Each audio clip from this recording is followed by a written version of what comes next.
Yan sir, sa totoo lang ang bentahan ko, 500. 100 na lang, wala nang pera dito. Okay lang po sir, Sigurado ka? sigurado po. Malay mo, i-bless po ako bukas pag binigay ko yan 100 sa'yo. Ano bang pangalan nyo? Saida po, Saida Tandi. Taga saan kayo? Taga Sambuanga sir, Isa kayong? Badyaw. Okay. Actually, malalapit sa akin ang mga badyaw. Oh. Minsan na po ako nakapag-vlog. Ayun, ginagawa. Sir, baka ako surtehin sa'yo. Kasi pasukan na ng mga bata.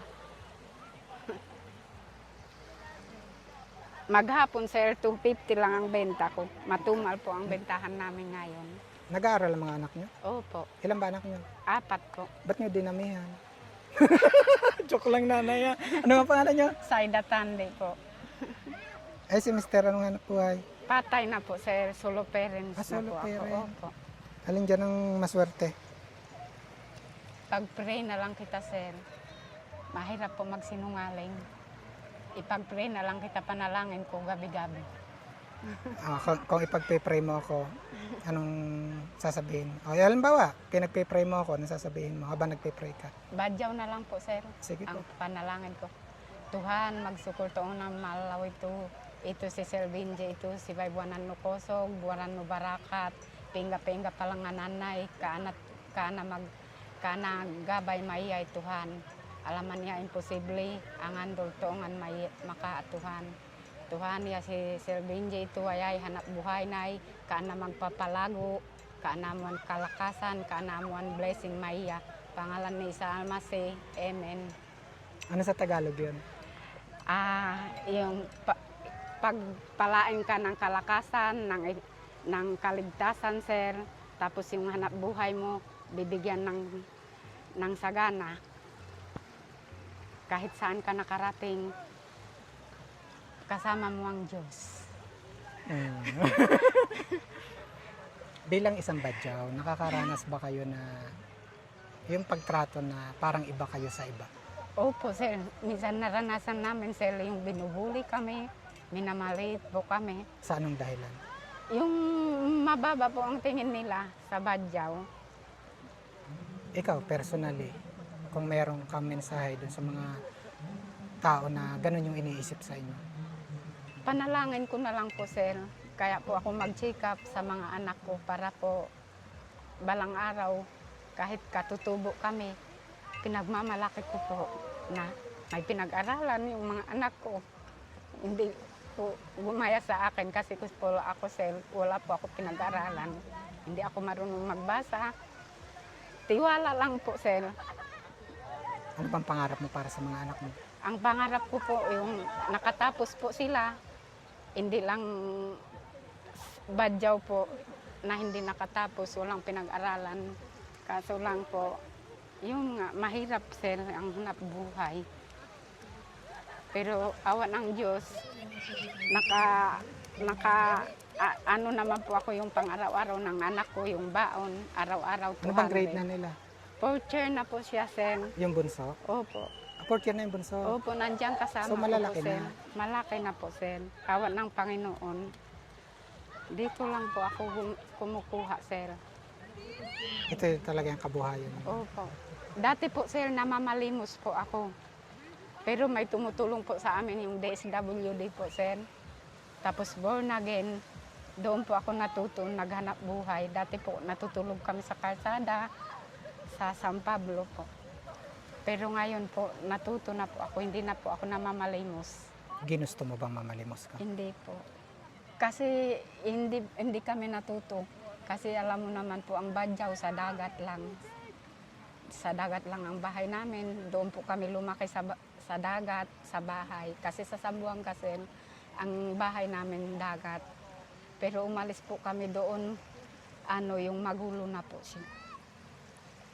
Tapos hanggang doon po kami sa Maynila, yun, natuto po ako na mamalimos. Gumaya na lang po ako kasi alam ko po, hindi ako marunong magtrabaho kasi wala po ako pinag-aralan. Anong nagtulak sa'yo? Bakit namalimos ka? Nakikita ko po sa mga katribo ko na mamalimos po sila. At usually, katribo ko po yun nasa Maynila. namamalimos. Ano ba mangyayari kung halimbawa hindi ka na malimos? Siguro wala pong nangyari sa buhay ko. Namamalimos hanggang hindi nakapag-aral po ang anak ko kung So, namamalimos ako. Pero awa ng Diyos, yung anak ko nakapag-aral po. So, Siguro kung namalimos po ako, hindi nakapag-aral ang mga anak ko. sa pamamalimos at itong pagtitinda mo ngayon, alin ang mas pipiliin? Dito na lang po ako, sir, kasi kaya-kaya po. Yung hindi po ako umaasa sa tao, at least yung pawis ko ba. Napapayak si nanay, sir, kasi mahirap talaga ang solo parent, sir. Kasi sir, iniisip ko kung saan ako kukuha ng makakain ng anak ko, kung saan ako kumukuha ng pag-aaral nila, baon. Kasi maliit pa po, namatay ang asawa ko. Maliit pa yung bunso ko. Siguro mga grade 3 po. Ito sir, gawa po ng anak ko. Ito po ako na ang gumagawa. Kayong gumagawa ng Opo, mga yan. ito lahat po, kami na ang gumagawa. Pag wala pong bisita, yun, habang walang bisita, gumagawa po ako na yan. Ito sir, tag 100. Ito tag 50 po sir. Ito po 50. Dito po tag 200 sir. Mga coral po yan sir, black coral. Hindi siya plastic. Magkano to? 300 na lang sir. 100 na lang. Wala pa sa puhunan sir. Ay, naubos na ako pagla-live. 100 na lang. Pag nagkita ulit tayo. Sige sir, akala ko kayo. Baka may samahan loob. Hindi po. 100 na lang. Opo. Sigurado. Sigurado po. Pero magkano talaga to? Yan sir, sa totoo lang ang bentahan ko 500. Kinuha ko na lang minsan pag wala po akong benta, 300. 100 na lang. Wala nang pera dito. Okay lang po sir. Sigurado ka? Sigurado po. Malay mo, i-bless po ako bukas pag binigay ko yan 100 sa'yo. Babawi na lang po ako sa iba. Babawi ka na lang sa iba. Opo. Kasi baka i-bless ka bukas. Opo, i-bless ako ng Panginoon. Mas bine-bless talaga yung mabubuti. Opo, Ano? ganun po ako sir. Naniniwala ka ba? Naniniwala po ako. Na yung mga mabubuti ang loob, mas i-bine-bless. I-bless po. Kasi nasubukan ko Ito na na po. yung 100 mo. Ay, talaga friend. Hindi, joke lang, Sen. Pasensya ka na dito, ha? Okay lang po, Ito lang ang meron ako. Sen, ipag-pray po kita. Anong pangalan mo po? Si Kuya Benji. Benji po. Ah. Opo. Kasi nag-ano po ako ng Christian, Sen. Minsan umaano po ako kasi sila po ang tumutulong sa mga anak ko sa baon. Kasi wala naman talaga na itutulong. Okay Yung mga lang po. makakapanood nito, sila yung tunay na Opo. tumutulong. So, Malaking tulong na yan, sir, sa akin. Hindi ko po yung kikitain. Tingnan mo maghapon, 400 lang ang benta ni nanay.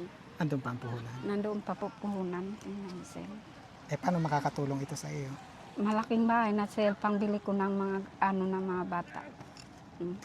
Ah, ito lang yung benta mo. Iyan lang po ang Ay, benta dito ko. pa yung puhunan. Opo, nandiyan pa ang puhunan na. Ano nga pangalan niyo ulit? Saida Tandi po. ma'am. Nanay Saida. Nanay Saida Tandi.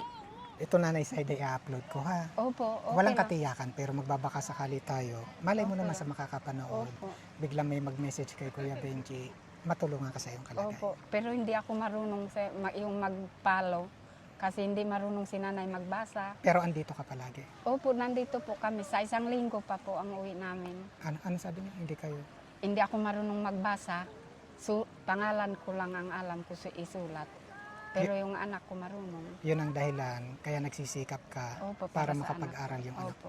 Para hindi sila magaya Opo. dun sa sitwasyon. Opo, kasi isang taon na lang po mag-graduate na yung anak. Gaano ba kahirap ang walang pinag-aralan na? Mahirap po, kasi naranasan ko po, mahirap. Gusto ko magsulat, hindi ako makasulat. Gusto ko yung magbasa, hindi ko mabasa po. At Kaya- yun ang ayaw mong maulit na maranasan na Opo, iyong ayaw anak. ko maranasan ng mga anak ko. Tama na po si nanay, hindi marunong magbasa, hindi marunong magsulat. Kung may mensahe ka sa mga anak mo, anong gusto mong sabihin? Iyon sa mga anak ko, napanood mo ako, ito si Sir Benji. Kung gaano kasaya si nanay, nabigla naman ako 100, binili niya yung Pandora. Ito ang kapalit. So, hilingin ko sa mga anak ko, ipanalangin mo si Sir Benji kahit saan siya makarating, bigyan siya ng kalakasan at saka umaapaw yung blessing sa kanya.